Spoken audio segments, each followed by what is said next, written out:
Ya, selamat pagi seluruh siswa-siswi SMP Kalam Kudus kelas 9. Pada pertemuan kali ini, saya akan buka dengan pengantar pembelajaran jarak jauh untuk IPA bagian fisika di kelas 9. Ya. Saya akan menjelaskan di sini mengenai garis besar materi, kemudian panduan penilaian, kemudian juga buku-buku atau pustaka yang digunakan selama satu semester ini untuk menunjang PJJ Fisika bersama saya untuk 6 bulan ke depan. Sebelumnya, saya akan memperkenalkan diri saya dulu. Perkenalkan, nama saya Justin Stewart Leonardo. Saya di sini mengajar fisika. Saya lulus dari Sekolah Arsitektur Perencanaan dan Pengembangan Kebijakan Institut Teknologi Bandung. Saya bekerja selain sebagai guru, sebelumnya saya pernah bekerja sebagai konsultan perencanaan infrastruktur. Sekian aja lah. Kemudian di situ saya lampirkan info kontak saya ya. 085813080078.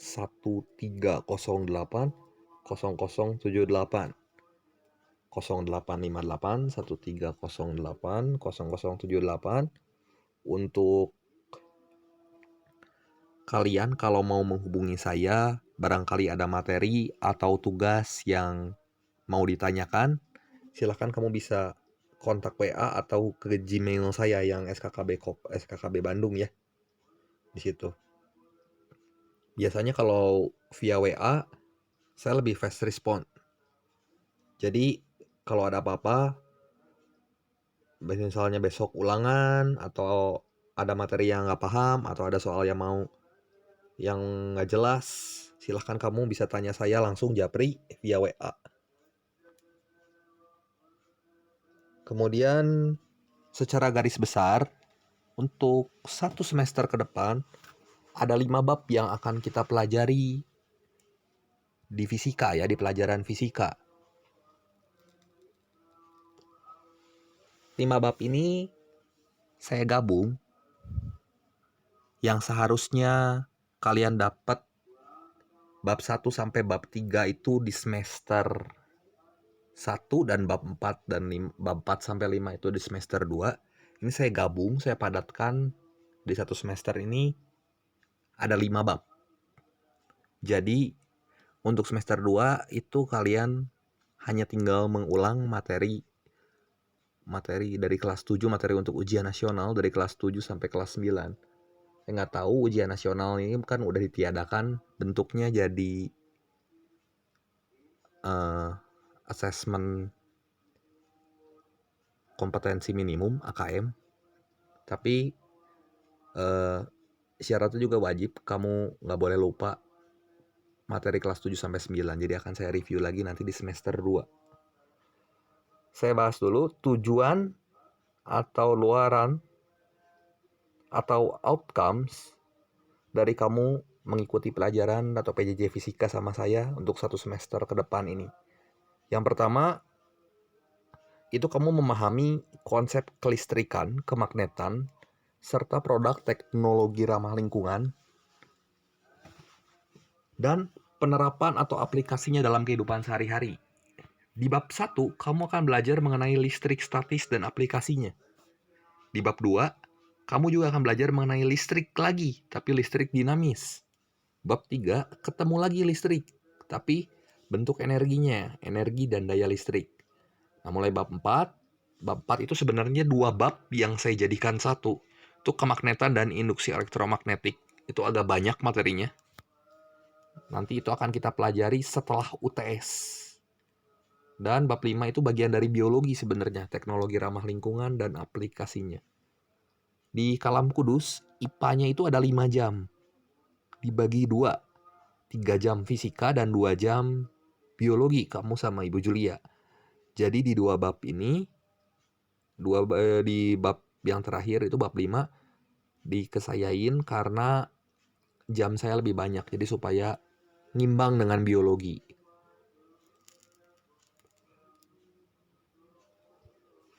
saya akan bahas mengenai garis besar materi yang akan kita pelajari. Kulitnya aja dulu. Karena saya ada yang lebih penting yang mau dibahas di sini mengenai panduan penilaian, mekanisme ujian, tugas-tugas, dan pustaka atau penunjang pembelajaran kalian ya, PJJ kalian. Di bab listrik statis, itu kompetensi dasarnya kamu diharapkan setelah belajar ini tuh bisa menjelaskan konsep listrik statis dan gejalanya dalam kehidupan sehari-hari. Termasuk gejala kelistrikan pada makhluk hidup. Jadi ada hewan-hewan listrik, hiu martil misalnya. Kemudian belut listrik yang menghasilkan muatan-muatan yang memicu elektron itu keluar dari tubuh makhluk hidup sehingga dia bisa menghasilkan energi listrik, ya. Ini listrik statis. Tapi kamu nggak cuma belajar teori di sini, tapi kamu akan belajar analisis kuantitatifnya. Analisis kuantitatif listrik statis itu kamu dapatkan di hukum Coulomb yang pelajari mengenai medan listrik, gaya listrik. Kalau di kelas 8 kemarin kamu udah belajar gaya, di kelas 9 ketemu lagi dengan gaya dan resultannya. Tapi gayanya gaya listrik. Gaya listrik. Ilmuwan yang mencetuskan gaya listrik ini ada namanya Charles Augustin Coulomb, bukan Newton ya. Tapi prinsipnya sama seperti yang kamu pelajari di kelas 8. Kemudian kamu juga harus dapat menyajikan hasil pengamatan tentang gejala listrik statis dalam kehidupan sehari-hari, yaitu bisa tinggal baca aplikasi-aplikasinya. Next, yang kedua, mengenai sumber rangkaian transmisi dan listrik dinamis. Jadi, intisari atau garis besar materinya di sini, kamu belajar mengenai listrik yang mengalir. Listrik itu bisa mengalir dalam rangkaian yang sifatnya tertutup. Jadi tujuan intinya atau tujuan utama dari bab ini adalah menerapkan konsep rangkaian listrik dan energi listrik dalam kehidupan sehari-hari. Ini kental dengan analisis kuantitatif dan agak sulit materinya. Materinya agak sulit kenapa? Karena satu ya, ini PJJ. Kalau di kelas saya bisa tinggal gambar rangkaiannya.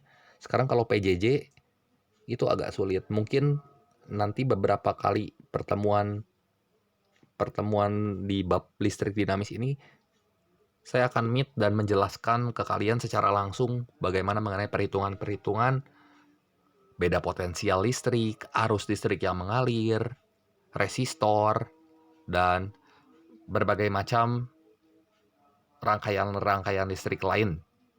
Kemudian juga ada transmisi listrik, itu bagaimana menghantarkan atau mendistribusikan listrik dari sumbernya ke rumah-rumah ya. Itu ada mekanismenya. Kemudian di bab 3, kamu akan belajar mengenai bentuk energi dari listrik tersebut. Kalau tadi rangkaiannya, listrik itu tuh istilahnya strukturnya, komponennya. Sekarang kamu belajar mengenai bentuk energinya. Zaman kelas 8 atau kelas 7 mungkin kamu udah belajar mengenai hukum kekekalan energi. Nah, di sini juga ketemu lagi dengan hukum kekekalan energi yang bilang bahwa energi tidak dapat diciptakan atau dimusnahkan, tapi dapat dirubah dari satu bentuk menjadi bentuk yang lain. Nah, kalau di bab energi dan daya listrik ini, kamu itu mendeskripsikan hubungan dan daya listrik serta pemanfaatannya dalam kehidupan sehari-hari.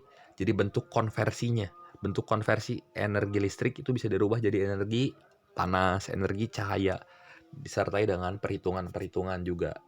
Menghitung berapa penggunaan energi listrik.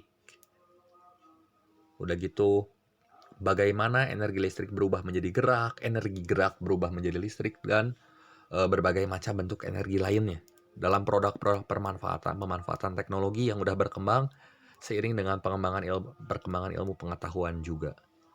Kemudian next, mengenai kemagnetan dan induksi elektromagnetik. Bab ini akan kamu pelajari setelah UTS. Dan ini merupakan bab yang cukup panjang. karena 2 bab yang saya jadikan satu. Mungkin kamu udah pernah belajar ya di SD, magnet itu seperti apa, ada kutub utara, kutub selatan. Tapi ini di SMP itu lebih kompleks lagi. Kamu akan mempelajari magnet beserta sifat-sifat kemagnetan serta hubungannya dengan listrik. Jadi masih berhubungan dengan listrik di sini. Selain itu kamu juga belajar mengenai makhluk hidup yang memanfaatkan sifat kemagnetan dalam bentuk adaptasi tingkah lakunya, ya. Ada makhluk hidup yang memanfaatkan medan magnet itu untuk mencari makanan, atau untuk migrasi. Serta nanti kamu ada praktikumnya, harusnya ada praktikum. Kalau di kelas itu enaknya kita dekat sama lab ya. Jadi kalau misalnya saya memperagakan mengenai materi ini, itu bisa langsung. Demikian juga dengan materi listrik dan materi-materi lainnya. Cuman karena ini daring, mungkin sebagai penggantinya saya akan berikan beberapa video-video percobaan yang dapat kalian tonton nanti saat kita bahas bab ini bersama-sama. Seperti itu. Dan kalian wajib nonton serta buat tugas pelaporannya nanti yang saya jadikan sebagai nilai ujian praktek. Karena di kelas 9 tuh ada ujian praktek. Saya lagi pikirin gimana penggantinya supaya nggak ribet, tapi kalian tetap dapat bobot atau esensi materinya juga tidak dikurangi gitu ya. Meskipun kalian tidak praktikum secara langsung di sekolahan. Kemudian di bab yang kelima ini sebenarnya mirip dengan materi ilmu lingkungan hidup ya, ilmu lingkungan hidup, biokimia dan lingkungan hidup. Ini bukan bagian dari fisika, jadi isinya ini kental dengan teori. Jadi fisikanya itu yang hitungan-hitungannya selesai sampai magnet. Ini udah bukan hitungan lagi. Tentang teknologi ramah lingkungan, bagaimana proses dan produk teknologi ramah lingkungan itu dapat menjaga keberlanjutan kehidupan manusia atau perkembangan iptek, ilmu pengetahuan dan teknologi itu juga bisa seiring dengan pengurangan daya cemar lingkungan, atau di situ juga kamu belajar mengenai bagaimana produk teknologi ramah lingkungannya itu tidak merusak lingkungan ya, tidak merusak lingkungan. Nah, di sini mungkin praktikumnya kamu akan buat karya dari barang-barang bekas mengenai prosesnya, bagaimana proses dan produk teknologi sederhana mungkin yang bahan-bahan yang dapat kamu temui di rumah, barang-barang bekas yang dapat kamu olah untuk menjadi satu karya sebagai salah satu contoh pemanfaatan produk teknologi ramah lingkungan. Oke. Kemudian selanjutnya ini bidang studi yang terkait atau bidang studi penunjang. Jadi selain ilmu fisika itu nggak berdiri sendiri. Di sini dia ditunjang dengan matematika. Itu matematikanya sendiri merupakan bahasa dari fisika. Jadi nanti kamu mungkin di matematika kalau nggak salah bab 1 di kelas 9 kamu belajar mengenai bilangan berpangkat. Di bilangan berpangkat itu kamu akan belajar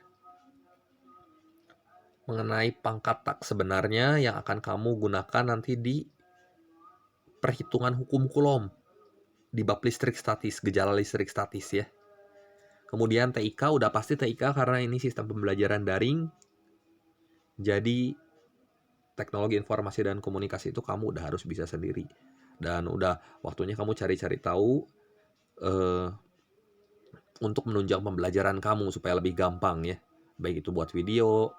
Karena nanti kalau tugas-tugas dari saya, mungkin tugas dari saya itu jarang karena kalau di kelas tugas sama saya itu namanya modul. Jadi modul yang udah saya kasih kemarin pagi, silahkan kalian unduh supaya kalian punya materi untuk menunjang kalian belajar, ya. Terus ada biokimia.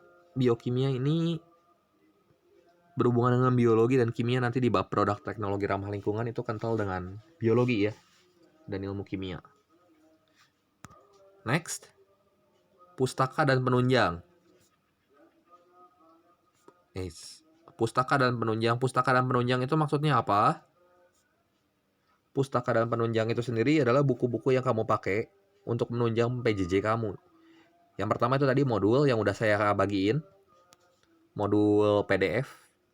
Kemudian yang kedua ada BSE. Tapi BSE-nya IPA, itu bukan fisika. Dia nyatu dengan biologi IPA terpadu.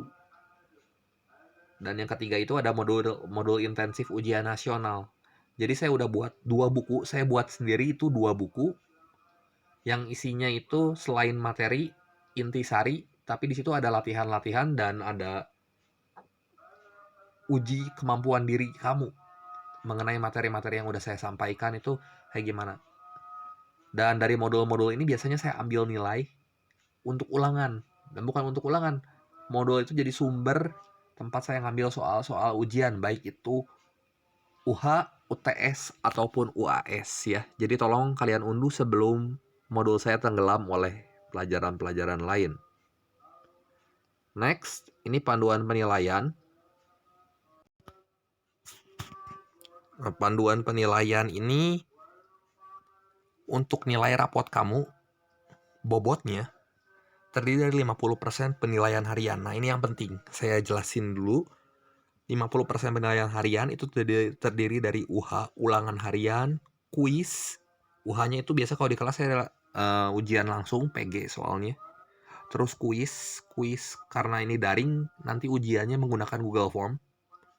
Kemudian penugasan, saya udah kasih tahu kalau tugas dari saya itu jarang. Bahkan selama 1 semester itu tugas dari saya bukan tugas namanya, tapi modul ya. Dan yang ketiga itu praktek. Karena tidak memungkinkan praktek, mungkin ini yang nanti jadi bahan penilaian yang saya berikan untuk kalian. Kemudian di situ modul intensif ini yang penting, saya kasih tahu. Ujian sama saya tuh biasanya ada 2. Kalau di kelas, ujian langsung di kelas, dan ujian take home test. Ujian take home test itu ujian di mana kamu mengerjakan modul dan kamu mensubmit hasilnya sama saya. Dikumpulin misalnya kalau misalnya kemarin 1 minggu sebelumnya saya kasih tahu, saya akan ambil nilai ujian dari modul kedua. Berarti minggu depan modul kedua itu udah harus selesai semua. Nah, kalau di sistem daring ini, di sistem PJJ saya kasih tahu, kalau ujiannya itu via G-Form, Google Form, itu kamu melaksanakan ujian pada saat jam pelajaran saya. Misalnya kamu dapat jam 7 pagi sampai jam 9 pagi.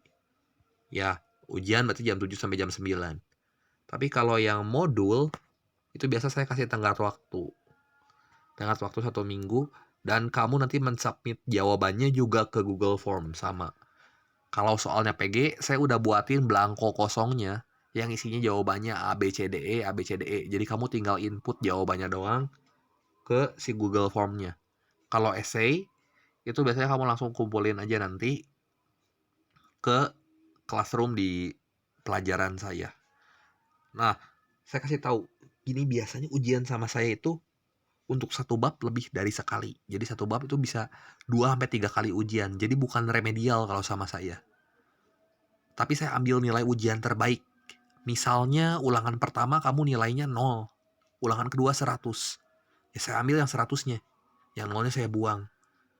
2 atau 3 kali itu supaya memberikan kamu kesempatan untuk dapat nilai yang lebih bagus gitu. Kalau di ujian pertamanya saya udah 100 gimana, Pak? Ya udah aja. Ujian keduanya 0 juga kamu tetap 100 yang diambil. Ya. Tapi ingat, tetap ikut ujian mah. Supaya kamu bisa belajar dan kamu punya soal-soalnya nanti untuk belajar UTS atau UAS. Ya. Jadi kalau udah ujiannya 100 bukan berarti kamu nggak usah ikut ujian. Dan remedialnya itu saya ganti dengan ngambil nilai terbaik. Jadi bukan nggak ada remedial. Kalau ujian pertamanya kamu 50, ujian keduanya 70, ya 70 yang diambil. Ujian pertamanya 30, ujian keduanya 10, ya udah itu. Saya ambil yang 30, walau alam itu nggak ada kesempatan remedial lagi karena udah 2 atau 3 kali ujian sama dengan remedial sebenarnya kan ya. Kemudian ada UTS bobotnya 25% dan ada UAS 25%. Biasanya saya ada pra UTS, pra UAS. Kalau misalnya ujian UTS sama UAS kan global dengan bidang studi yang lain. Tapi kalau sama saya pra UTS sama pra UAS biasanya seminggu sebelumnya saya selalu adain pra UTS pra UAS yang saya jadiin nilai ulangan harian. Jadi supaya kamu lebih siap, karena bobotnya ini gede, 25%. Kemudian, oke, udah selesai sampai sini aja. Sampai panduan penilaian. Kalau ada yang mau ditanyakan, silahkan kamu bisa japri kontak saya ke WA atau ke email. Sampai jumpa di pertemuan selanjutnya. Terima kasih.